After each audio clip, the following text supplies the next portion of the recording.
Welcome back. This is part 2 of my Terraria tour, and I'm starting off here at my liquid generator, which is making more lava currently, and there's also water and honey.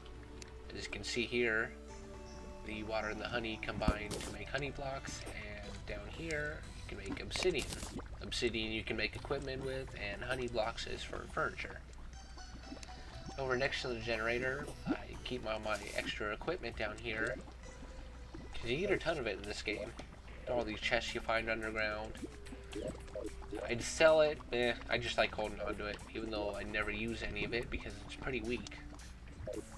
Although HM, hard mode, extra accessories. Hard mode, you get a lot of stuff that you'll want to combine later to form it. You know, even more powerful equipment, like the stuff I have down here. The frostbark boots take a while to make. The shield, you need. This shield here takes several of these items up here, the megaphone, armor polish, etc. So it's good to have extras on hand, especially if you have friends that play, you can give them extra equipment. Let's see, where should we go next? How about we go check out some of the other neat houses out here.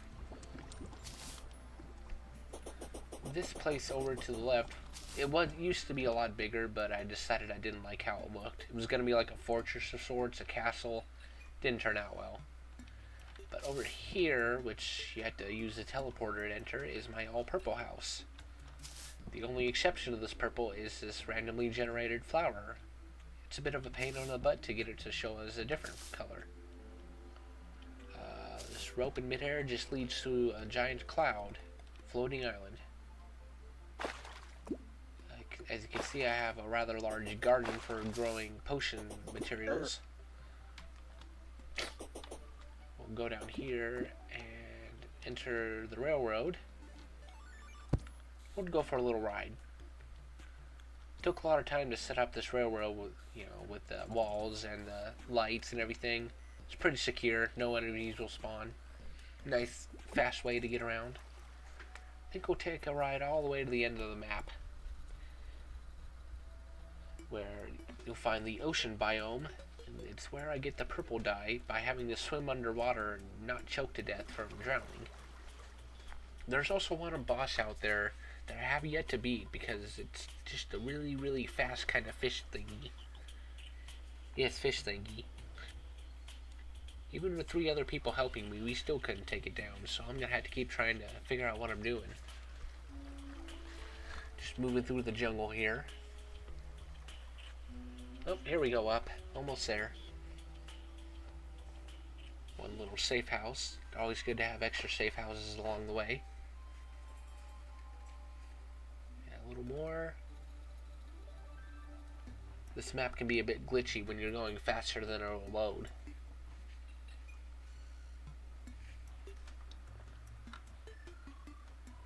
Alright, we're here. The little seaside chateau, or whatever you want to call it. Had to have just about everything for a spawn point because when you're fighting a boss, you tend to die a lot and you want to get back in the fight right away. Since the boss here that can be summoned is fast and flies around, you have to be able to fight it at every angle. So I set up these platforms, healing items, teleporters. Still can't beat them. Oh well. Let's teleport back home. And head a little further underground. Past my other garden, past where it says all your base are belong to us. Silly reference to a popular video many, many years ago. Glowing mushrooms. Which way do I want to go? Let's just find the quickest way underground here. If we hit this and go down, now we're cooking.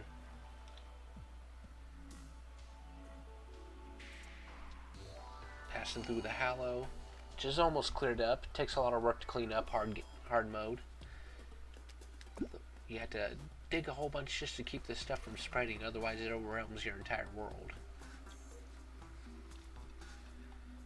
So where we're heading to right now is where I have sort of a vault fixed up to keep all the extra ore and bars and stuff I've created. Sort of like a Scrooge McDuck kind of facility, except you can't actually swim in the coins. Would have been a fun feature. This rail system goes all the way down into the heart of the jungle, past a few safe houses, and there's a witch doctor.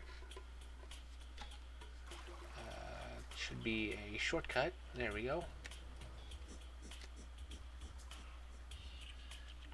And we're at the vault after running over that skeleton. Here we go. A couple enemies that stretch inside here. Yep, there's my coin vault there, which you can't swim in. Extra ore. It's not exactly Fort Knox, but it'll do. Now, in order to keep the enemies from spawning in here, since this is an area you can only access late in the game after killing a few bosses, you have to take all the background tiles off with something like this jackhammer here, and then put them back on against the background. And once you have your own wallpaper set up or background walls, the enemies don't spawn anymore. So it's a way of keeping your area safe. I think we might just ride back up on the rails. Why not? It's a fun little ride. Go check out the tree houses again. There was one area I missed that I meant to show off. What I need to do is also put background walls on this entire length of rail so that I don't get killed or have my friends killed whenever they check out this in-game. Because even though I'm running over enemies, some of them still manage to do damage to me. Up here, though, it's all safe. Here we go. Taking a different route. Even more underground houses.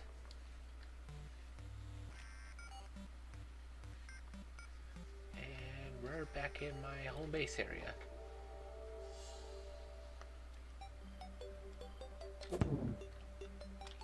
Now, I always forget where all these teleporters go because I have so many of them hooked up. It can get a bit confusing. That wasn't the one I wanted. Let's try that one. There we go. Let's see. I'll just fly up here. Got a zillion different ways to get around. And fly again. Yeah, this up here is my tree farm. Because with these tree houses here, it took a hell of a lot of wood. Different types here. There's wood that only spawns late in the game after you defeat a certain boss. This brown stuff here, this dark brown, is boreal wood, which only shows up in the snowy areas. Looks great. So I got palm wood, grows in the desert, mahogany, jungle, the boreal wood I mentioned, pearl wood in the hallow, and what is this called again? Shadewood from the Crimson. And finally, way up here is Ebonwood from the Corruption. Now, when you start a new world, you're going to get either Crimson or Corruption. You won't get both in the same world unless you find certain items or seeds to get the other effect.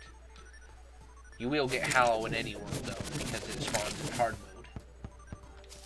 Now, that dragon thing I just fought is something that only appears when you're way up here, up high in the sky. He can kill you if you're not prepared. He's still pretty tough for a non-boss enemy. We are in space. With this, I can fly. Whee! So I'll show you the big world map here. Zoom out, and obviously I've covered most of the ground in the game here. Over here is the dungeon. I've also got a railroad line going all the way to it. Most of the fancier weapons I have come from the dungeon, but they're like, you know, minimal percentage chance drops, so it takes a lot of time unless you're lucky. Floating islands. I should show off that place. It's a little fishing hole and a shrine. I think that might be the last place on the tour. So, let's fly. Whee! The nice thing about space is that there's less gravity, so you get to jump and fly a little further, stay up more. You will run out of flight power eventually with these wings because they're not infinite, but it makes for a pretty fast way to travel. Now with these floating islands, there's usually little houses on them when you first find them, and they have some very important equipment in them. But I took them all apart because the blocks you get from them make for very fancy things. Like where I'm headed right now. A couple more cloud hops.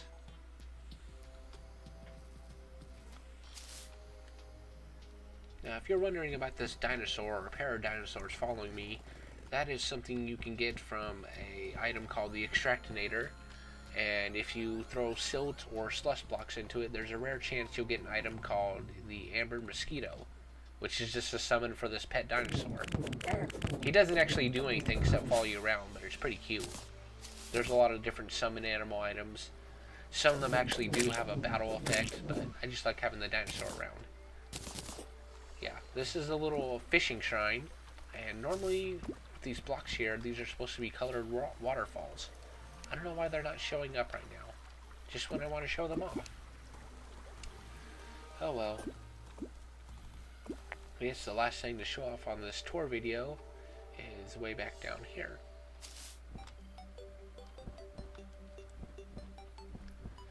Now this treehouse, I kind of wanted to make it like a hanging lanterns kind of theme. Looks okay to me, but I think I could do better. I just like the idea of tree houses because I always wanted one as a kid. If you tried building something like this in real life, you'd probably get in trouble. They always want permits. Government bastards. But I think that will conclude this tour for now, unless I think of more stuff I want to show off. I'm not like some other people who come up with the really, really fancy, huge designs, artwork kind of things. I don't know, I just can't do it, but I just like building here. But that'll do it.